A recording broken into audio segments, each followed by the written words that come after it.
Welcome, everybody, to another episode of PT Ask Dan. It should be John. John asked Dan, because that's All right. it's you. All right. Good John morning. Ask Dan. How are you? I'm well, you. Great. Let's talk about sales and sales. Sure, why And, not? and here's what I mean by that. So if you walk into wherever your favorite place is to buy clothing and you go in and they've got a 50% off sale on this or a BOGO sale on that or whatever they've got going on, they do sales, merchandise, stuff, product, lines up well. Talk a little bit about, should people be running sales when it comes to the services they offer to help drive client acquisition and business in the door? I'm not a big fan of this, but I'm seeing it creep in a little bit into some of our spaces where people will offer for a period of time X off the first year of this, that, or the other thing. And it's a little odd to me. So I struggle with this one, but talk about, should you be running sales promotions in service-oriented business?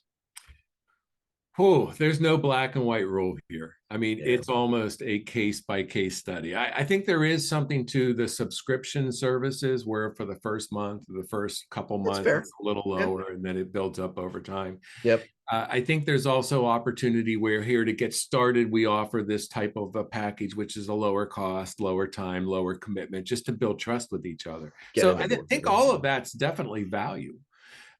Here's the problem that I have is whenever a salesperson is trying to make a sale and they lower their price to get the sale and still offer the same solutions.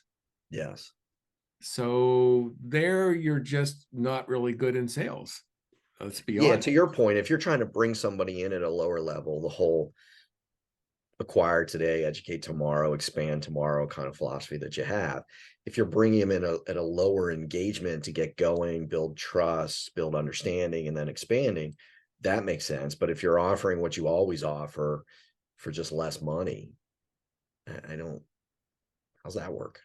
Yeah, and usually it's because you're trying to get the sale. Now, even having said all that, there are times where, even in my world, where I might be talking to an executive of a nonprofit, and I'll do something different for that person because it's a Yep. nonprofit, and maybe I've got a real good feel for that organization, right?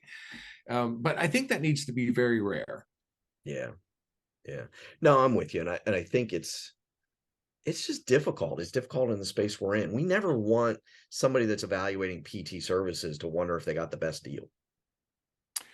Yeah, that's That creates a dynamic that just can ruin a business. Like, we have relationships that offer some preferred pricing because we have an alliance with organizations. We have those kinds of things. Mhm.